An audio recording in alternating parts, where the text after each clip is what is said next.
Now that my first portfolio was officially ready and my business stuff was taken care of, it was time to pitch my work to publishers. This part can be both nerve-wracking and exciting. I mean, they're kind of the same thing, right? It's also a lot of work. There's more research involved, there's rejection involved, but there could also be an illustration opportunity, and there definitely won't be if you don't share your work with the people who could hire you. Looking back, I think I started sending out my work too early. It wasn't ready yet, but at the same time, I think if I had waited longer, I would have just stalled out and never done it. I kind of had to just rip that band-aid right off. The first step, of course, was to research. I knew I needed to build a list of publishing houses that accepted art submissions for children's books. So first, I took a little notebook and I went to bookstores and libraries. I looked for picture books published within the last 5 years, specifically ones that were similar to mine in subject or medium, like books that had animal characters or books made with watercolors. I wrote down the names of the book, the publisher, and the specific imprint if there was one. Then I took my notepad home and pulled up each publisher's or imprint's website and looked for submission guidelines. Some publishers will have that info on its own submission page, and some will have it on like their contact page or their FAQ page. You might just have to look around a little bit. Sometimes the guidelines are linked to from the website footer, and that's the easiest way to find them. Once I found the submission info, I looked to see if they accepted art samples, and were they currently open to art submissions. If so, I wrote them down on a new list. Then I used the SCBWI's member publication, The Essential Guide to Publishing for Children, as well as the Children's Writers and Artists Yearbook by M.G. Leonard. Those both come out with new editions every year, and they list helpful info about publishers, as well as a ton of other helpful articles and resources. I recommend reading through, pretty much the whole thing in both of them. But for this purpose, with the SCBWI guide, you want to look for the section titled Market Surveys. And with the yearbook, you want the section titled Listings. Those are where the info for the publishing houses is listed. Using those books, I wrote down any other publisher who accepts art samples for picture books on my new list. Then I looked them up online to see if my work might be a good fit with the books that they make. If I didn't think so, or if they mostly published books that were very specific to just one region or something like that, I crossed them off my list. After finalizing my list, I had to figure out what to send and who or where to send it to. Any info I had found in the SCBWI guide or the yearbook, I liked to cross-reference with each publisher's website because sometimes the contact person or submission guidelines, etc., have changed between when the book was released and when you're currently looking at it. First, I'll show you how I keep track of my mailing list and submissions now because it's a lot better than what I was doing before. I use 2 things to keep track of them, a Trello board and a spreadsheet. I usually use Trello with the calendar feature to keep track of my daily work schedule, but I recently started a separate board for my mailing list. It's nice because it's so visual. I separated the publishers into groups based on method of submission, so whether they want materials delivered by email, form submission, postcard, mailed copies, anything like that. Then in each group, I can put a card for each publisher and personalize it to them. So with this one, for example, I can open the card and see their submission specs and contact info. I also put in any quick notes I want to remember about them or the books. I also add any website pages I'm most likely to reference later, like their main page or books page, their submission guidelines, their about page. I made a checklist for each one too, but I don't actually use them because I decided to put that stuff on the spreadsheet. But I do add labels. You can make different kinds and color code them. So I do that with anything that's important info I'll need to see at a glance. I use my attention needed label for any publisher who wants something in particular submitted, like a specific phrase in the email subject line or like a PDF under a certain size, something like that that's a little different. The yellow catches my eye and tells me, okay, I might need to do extra stuff for this one. Let's check. I have a don't send to this one label for when publishers temporarily close down to submissions or for any reason I decide not to submit to them anymore. I'm still working on transferring all the publishers over to this board, but I'm already really liking how easy it is to see important stuff like really fast and to have the color coding. Makes my visual brain so happy.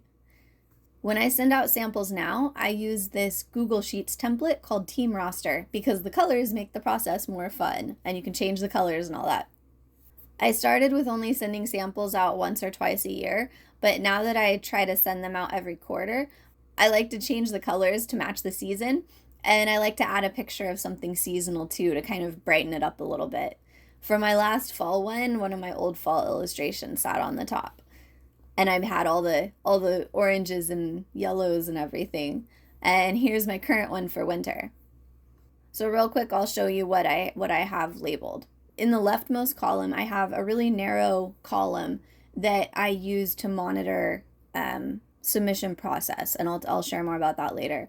But the next column over is the publisher's name, and then if they're an imprint of something, and if so, who to contact, the publisher's website or website pages, or if I found an interview with like the editor or something like that, I'll put the link to that kind of thing in there as well.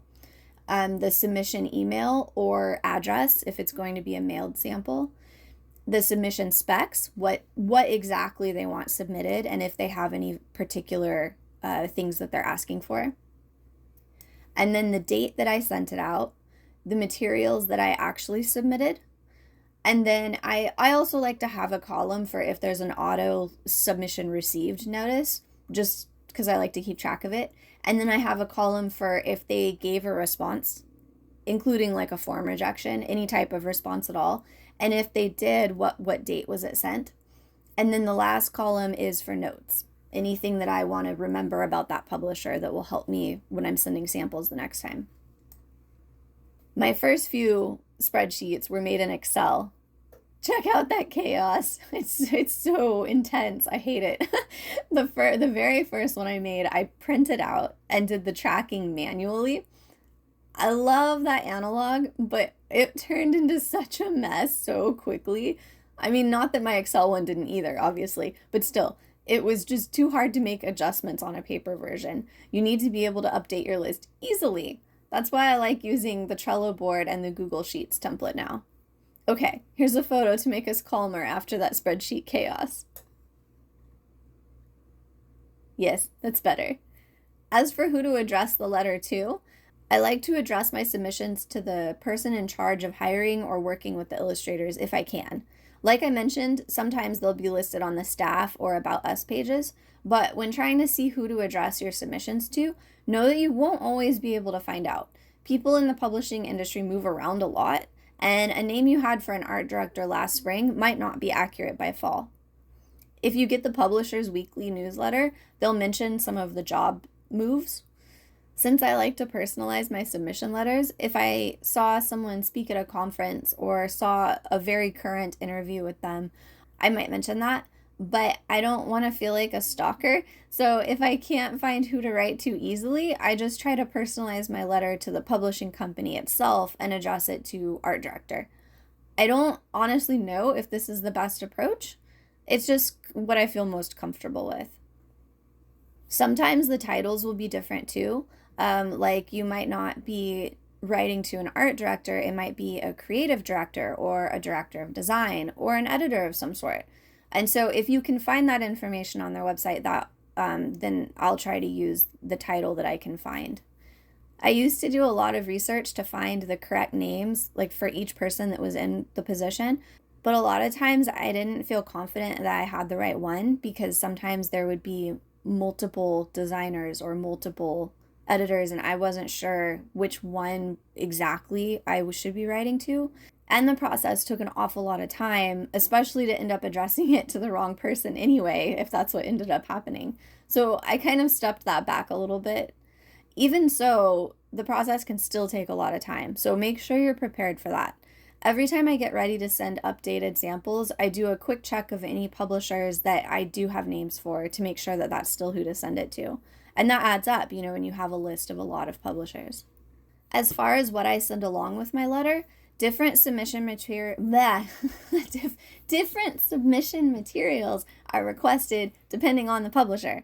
Some of the kinds I've seen are like 5 JPEGs of your best work attached to an email, 3 JPEGs inserted into the email itself, a PDF of your full portfolio under 2 megabytes only, uploaded images to a submission form, samples of kids but no anthropomorphic animals, a resume, though this one is more rare, certain words in a subject line, specific info in the sample's file name, like your name, that's a pretty common one, a postcard or a tear sheet sent through the post.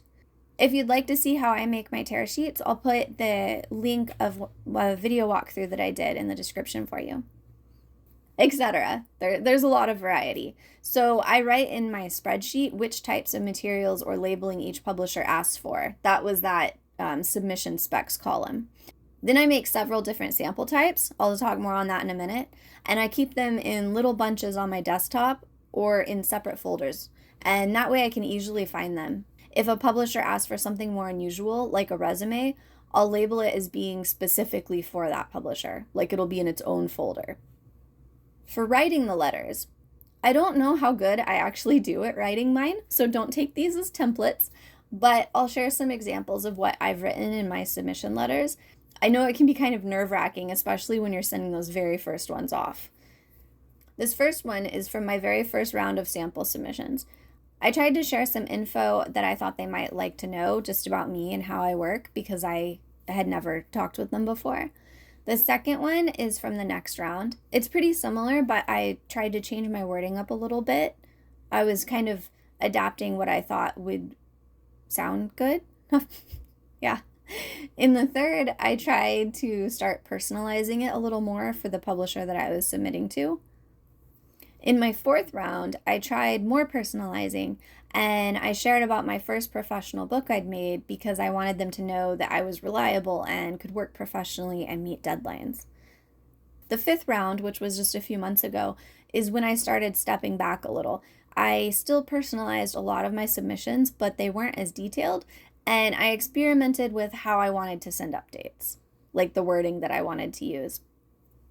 And this last one is from the round that I'm currently sending out right now. Some of them have personalization, but many of them are quick and simple since they're just updates of new work I've made since October. I kind of am a little bit unsure of what to say when I write to them now that I do it every 3 months. Like I don't want to be kind of introducing myself each time, right? So I've kind of settled on this for right now. I'm not sure if they're actually too simple, but it saves me a lot of time, and I figure it also saves the art director or editor a lot of time because they don't have to read through my rambles. I'm happier with my phrasing in this round too. Like it feels more like me, that it doesn't sound as stiff as the ones before. But anyway, when I'm writing them, I write them in a Word document first and then copy and paste them into an email. I put the email address in last so that I don't accidentally send it before it's ready. That way I can proofread it and make sure everything is error-free and accurate to each publisher before I put it in the email and send the email. So make sure you double check everything, including the files that you're attaching. Make sure you're attaching the right ones. I have made that mistake. I caught it, thankfully, but I have definitely attached the wrong thing before. And if you're sending a link, make sure you check that it works. Because again, like you don't want to send the wrong stuff, right? But really that's it. It's just a short letter from you to another human to share your work and see if it would be a good fit with one of the projects that they're working on. So try not to stress over it too much. I did that a lot and made the process a lot more painful than it needed to be, like way more times than I would like to admit. But moving on. For actually making the samples themselves, the art is already done, already ready to go at this point, right? Nice and polished and cleaned up. Most publishers just ask for a digital submission, so I start by making sure my file sizes are small, and then, because you don't want to crash their inbox, right? And then I save each sample in multiple ways. First, I save each sample as an individual JPEG and as an individual PDF in case the publisher wants them attached or inserted in the email separately. Second, I save them as a group PDF in case they want to see the whole portfolio attached in one chunk. I don't know if a group PDF is the way you would say that, but like all the images in one single PDF file. Third, as a group PDF of just the new work in case I'm sending just an update email and they've already seen the rest of my portfolio. Fourth, I make my tear sheet and I save that as both a JPEG and as a PDF. And then fifth, I create my postcard layout and I save that as a JPEG and as a PDF for publishers who want a digital postcard. For publishers who ask for a physical mailed submission, I start by making sure I have versions of each sample that are 300 DPI so that they print well. And then I'll make two different types of files for those. I make sure I have print-ready postcard files with both the front and the back of the card for the mailed postcard only submissions. And then I make sure I have a print-ready JPEG tear sheet file to print out and send physically through the mail as well. Oh, and I make sure that I have any of the above that are publisher-specific requests. Like, I mostly draw anthropomorphic animals, and there's some publishers that only want samples with human child characters. So I make separate sample files for them with just kids in whatever type that publisher specifically asked for. And then again, like that might go in a folder just for them. I know it can be a lot to do and a lot to keep track of. There might be a much better way to do this. If you have one, please share it with us. But this is how I found so far to best organize and prep my samples. So now we go back to the spreadsheet and I'll show you that very first little narrow column and what I do with that. As I submit to each publisher on the list, I mark that square next to their name green to show myself that that one is submitted because I don't always go in order. If during my research later on, I find a publisher who used to be open for submissions is now closed, then I mark the square next to their name in red so I know not to send anything to them that time. And then I often will note the reason. Like, are they permanently done? Are they going to open again in a month? Something like that. If I need to wait and do more research on one, or if they're asking for something that I didn't anticipate and I haven't prepared it yet, I mark it yellow to remind myself not to submit until I've got that taken care of. Of course, any responses and the dates get recorded as well. And if a publisher asks to be removed, I try to make sure that I take them off my list. As far as physical samples go, I print mine myself, but you could also have them printed at an office store or a print shop. Maybe check the library too. I'm not sure how good the quality would be, but it would be worth looking into because the costs for sending out physical samples can add up. I'll share some of mine and what I used. I won't go deep into this topic, but if you'd like me to make a walkthrough on making them, just let me know in the comments and I will give that a try. For my very first batch of printed samples, I made them myself because I had recently got a printer for art prints. It's a Canon Pixma IX6820, in case you're interested. I didn't know what a tear sheet was, so when publishers asked for color copies to be sent, I assumed that the art had to be big. So these are some of those first ones that I made. To send enough samples this way, I felt like I had to print 3 pages for each publisher. That's a lot of ink. It's not ideal. With a tear sheet, you're only printing 1 page for each publisher. So to me, it seems like a better use of resources, which is one of the reasons I do that now. I also think it's easier for them, probably on their end, because I know that sometimes they'll hang them up on their walls. And so getting 4 pages from one illustrator, that just takes up valuable wall real estate.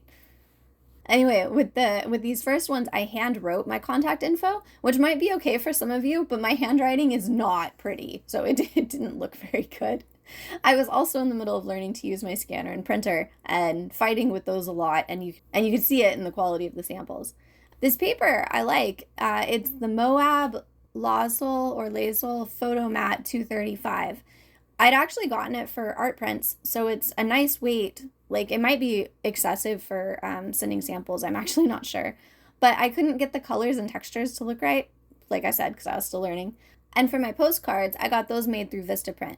But I will say, I like my business cards, I ordered too many of them. I think I got like 100 and something of them, 150, something like that. And I only ended up sending like 10 because most of the publishers have moved away from postcards, or at least that's not what they asked for. And so I just had a whole stack of postcards, but then, it's only current that one time. So get a small amount, like actually go through your list and see how many publishers are actually asking for postcards, and then make sure you don't get just a giant box of them for funsies. For the next batch, which I don't have any samples left of to show you, sorry, I used Canon Photo Paper Plus Semi-Gloss. I didn't know it would have Canon written all over the back, and I didn't like how that looked, so I did stop using it after that batch of samples went out. After that, the paper I tried was Pacific Inkjet Premium Luster paper. The front has the luster coating and the back is plain. I still use this one because I like how my art looks on it the best. And I was actually able to get the colors pretty close to accurate, but they did come out a little too saturated. For my postcards, the last few rounds, I have used these Red River Paper Pecos River Gloss double-sided postcards.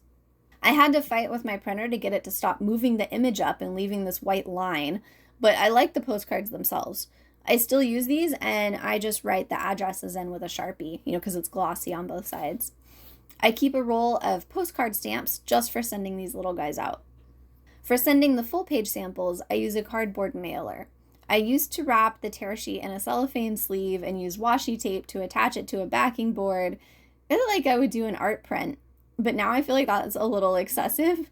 Also, again, it's more work to deal with on the publisher's end because I have to unwrap the silly thing. I think the next time I send them, I'll probably just put them in the mailer, but I'm not sure yet. Anyway, I know this might all sound intense, but it does get easier the more you do it.